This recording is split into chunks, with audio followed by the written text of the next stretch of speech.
Hello everyone and welcome back to my YouTube channel. তোমালোকে মোৰ আগৰ গুটেইবোৰ ভিডিও চাইছা তাৰ কাৰণে থ্যাংক ইউ আৰু মই কমেন্ট সেকশনত সবকে ৰিপ্লাই দিব পাৰা নাই তাৰ কাৰণে এক্সট্ৰিমলি সৰি আৰু মই মানে এটা মোস্ট কমন কোৱেশ্চন যোনটো পাই আছো মানে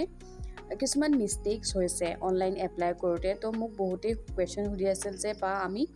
এখিনি কাৰেক্ট কৰিব পাৰিম নে নোৱাৰিম তো তাৰ কাৰণে এটো অফিশিয়াল নোটিফিকেশন হয় নোটিফিকেশনখন মই একেবাৰে স্ক্ৰিনত শেয়াৰ কৰি দিছো তোমালোকে চাই লবা মানে যি সকলৰ ভুল হৈছে তেওঁলোকে শুদ্ধ কৰিবৰ কাৰণে 3 দিনৰ সময় পাব হেতু হৈছে 6 আগষ্টৰ পৰা 8 আগষ্টলৈ মানে 6 7 8 আগষ্টত তোমালোকে যি ভুল হৈছে সো এখিনি কাৰেক্ট কৰিব পাৰিবা সো ইয়াতে লিখা আছে যে window for application form correction মানে তোমালোকে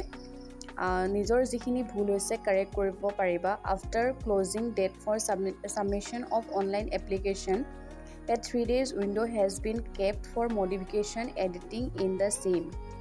মই কৈছো 3 দিনৰ কাৰণে দিব আৰু ডেটটো হৈছে 6 আগষ্টৰ পৰা 8 আগষ্টলৈ সো এইটো এডিটিংৰ যেটো অপচন দিয়া হয় হেতু বেসিক্যালি ডাটা বিলাক মানে মডিফাই কৰিবৰ কাৰণে দিয়া হয় আৰু ইয়াতে কি দিয়া আছে the purpose of providing this correction window is to correct the names মানে যদি কাৰোবাৰ নামত ভুল হৈ গৈছে পুট কৰোতে তো হেতু শুদ্ধ কৰিব পাৰিবা আৰু আদাৰ ডাটা মানে হল ফৰ এক্সাম্পল কাৰোবাৰ যদি ডেট অফ বাৰ্থ টো ভুলকে হৈছে মানে পুট কৰিছিলা হেতু শুদ্ধ কৰিব পাৰিবা আৰু মাৰ্কস কেতিয়াবা এনেকুৱা হয় যে মাৰ্কস খিনি ভৰাওতেও পতককে মানে মাৰ্কস টো ভুল হৈ যাব পাৰে আৰু চয়েস ফিলিং মোস্ট ইম্পৰ্টেন্ট মোক খুদি আছিল যে প্ৰিফাৰেন্স টো চেঞ্জ কৰিব পাৰিম নে নোৱাৰিম So yes তোমালোকে প্ৰিফাৰেন্স টো চেঞ্জ কৰিব পাৰিবা যেতিয়া তোমালোকৰ হে উইন্ডোটো খুল খাব তাৰ পাছত তোমালোকে যাৰ যিখিনি ভুল হৈছে সেইখিনি কাৰেক্ট কৰি লবা আৰু এইখিনতে মই এটা কথা কওঁ যদি তোমালোকে এডিটিংৰ অপচনটো যায় নিজৰ যিখিনি ভুল হৈছে সেইখিনি কাৰেক্ট কৰিবলৈ যোৱা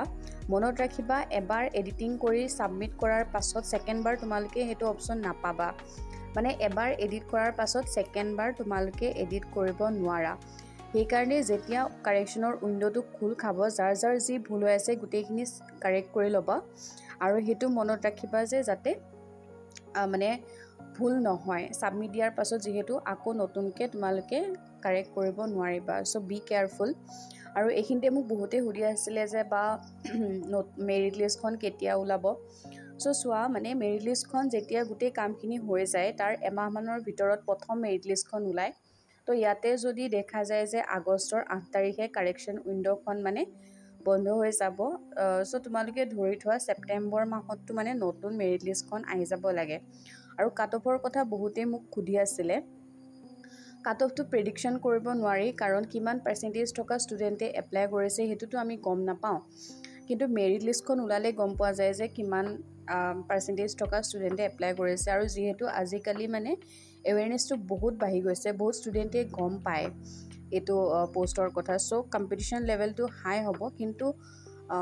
আগৰ বছৰতকে কাট অফটো অকনমান কম যাব লাগে কাৰণ এবাৰ পোষ্টটো অকমান বেছিকে আছে আমাৰ অসমত 896 আগতেটো 400 500 এনেকে থাকে so hope for the best apply টু কৰি থোৱা মানে এপ্লাই টু কৰি থোৱাত একো নহয় তোমালোকে পাই গলেতো কিমান ভাল কথা আৰু মানে এপ্লাই নকৰি পাছত মানে পস্তাই থাকিব নালাগে সো হোপ তোমালোকে এই ভিডিওটো চাই যিখিনি ডাউট আছিল ৰিগাৰ্ডিং দা কাৰেকশন উইন্ডো 6 তাৰিখৰ পৰা 8 তাৰিখলৈ খুল খাব নিজৰ ভুলখিনি কাৰেক্ট কৰি লবা সো আজিলৈ আহিছো বাই বাই